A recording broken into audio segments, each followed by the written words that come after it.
بسم اللہ الرحمن الرحیم۔ آج ہم انشاءاللہ العزیز سورہ بقرہ کی آیت نمبر 28 کی تلاوت کریں گے۔ اس میں اللہ رب العزت نے کافروں کے انکار کرنے کی وجہ کو ذکر کیا کہ وہ کیوں اللہ رب العزت کا انکار کرتے تھے۔ بسم اللہ الرحمن الرحیم۔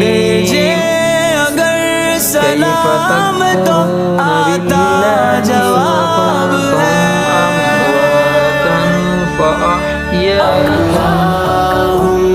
ثم يميتكم ثم يحييكم ثم إليه يرجعون۔ تم کیسے اللہ کے منکر ہو سکتے ہو حالانکہ تم مردہ تھے؟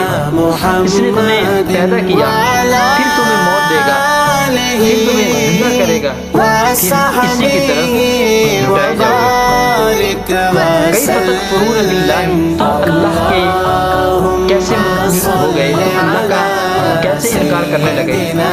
توحید نبوت کے دلائل اور کفر و ایمان کی جزا و سزا کو ذکر کرنے کے بعد اللہ تعالیٰ نے اپنی خاص نعمتوں کا اور قدرت کے عجیب نشانیوں کا ذکر فرمایا اور کفر کی خرابی اور برائی کو کافروں کے دلوں میں بٹھانے کے لیے انہیں خطاب کیا کہ تم کس طرح اپنے رب کا انکار کر سکتے ہو، حالانکہ تمہارا اپنا حال یہ تھا کہ تم اللہ کا ایمان لانے کا تقاضا کرتے تھے، کیونکہ تمہارے بدن میں روح ڈالی گئی۔ پہلے تمام مراحل میں تم مردہ تھے، یعنی کچھ نہ تھا، بے جان بے جسم تھے۔ پھر اس نے تمہیں روح ڈال کر تمہیں زندگی دی، پھر تمہیں زندگی پوری ہونے کے بعد تمہیں موت عطا کرے گا، پھر تمہیں زندہ کرے گا، پھر اسی کی طرف لٹایا جائے گا۔ مفسرین فرماتے ہیں یا تو اس سے مراد قبر کی زندگی مراد ہے جو سوال کے لیے ہوگی، یا قیامت کی زندگی مراد ہوگی جو حساب و کتاب اور جزا کے لیے اس کی طرف لٹایا جاؤ گے۔ تو اپنے اس حال کو جان کر تمہارا کفر کرنا نہایت ہی عجیب بات ہے۔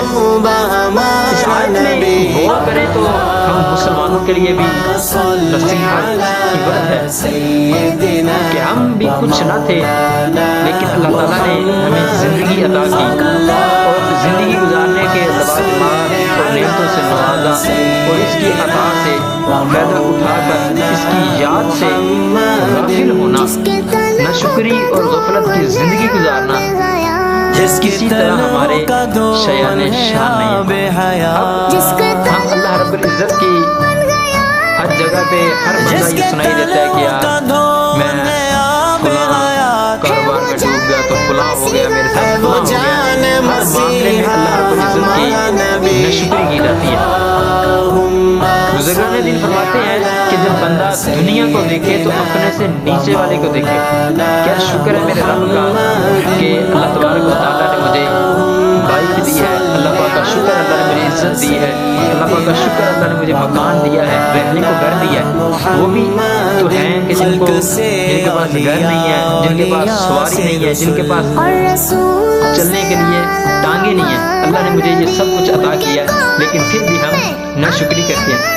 تو بزرگان دین فرماتے ہیں کہ جب نیکیوں کی باری آئے تو بندہ اپنے سے اوپر والے کو دیکھے کہ یار اس نے اتنی نیکیاں کر لی، مجھ سے پہلے ہی جنت میں چلا جائے گا، مجھ سے اچھا تو یہ ہے یار کہ اس کے پاس یہ بھی نیکی ہے، یہ بھی یہ کرتا ہے، یہ بھی کرتا ہے۔ لیکن آج کل ہمارا جو حال ہے وہ بالکل اس کے برعکس ہے۔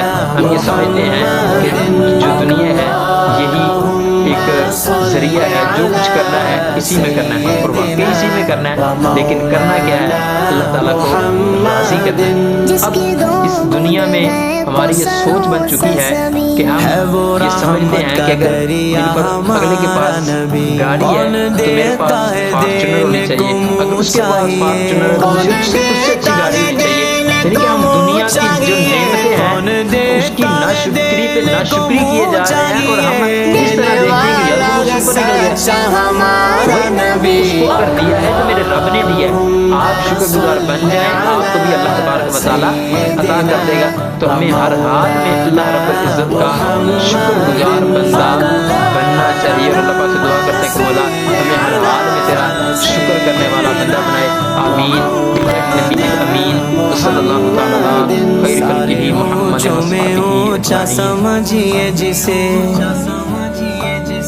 ہے اس اونچے سے اونچا ہمارا نبی، سارے اچھوں میں اچھا سمجھیے جسے ہے اس اچھے سے اچھا ہمارا نبی، کرنوں بدلی رسولوں کی ہوتی رہی، قرنوں بدلی رسولوں کی ہوتی رہی، چاند بدل کا نکلا ہمارا نبی۔ اللہم صل علی سیدنا و مولانا محمد، اللہم صل علی سیدنا و مولانا محمد۔ غمزدوں کو رضا مجدہ دیجئے کہ ہے، غمزدوں کو رضا رضا رضا رضا رضا رضا، غمزدوں کو رضا مجدہ دیجئے کہ ہے، بے کسوں کا سہارا بے کسوں کا سہارا ہمارا نبی، ہمارا نبی۔ اللہم صل علی سیدنا و مولانا محمد وعلی آلہ وصحبہ وبارک وسلم۔ اللہم صل علی سیدنا و مولانا محمد۔ حافظ طاہر قادری کے آفیشیل یوٹیوب چینل کو لازمی سبسکرائب کر لیجئے، اور بیل آئیکن کو ضرور پریس کیجیے۔ کلام تو آپ کو یقیناً پسند آیا ہوگا، تو لائک اور کمنٹس بھی کر دیجئے۔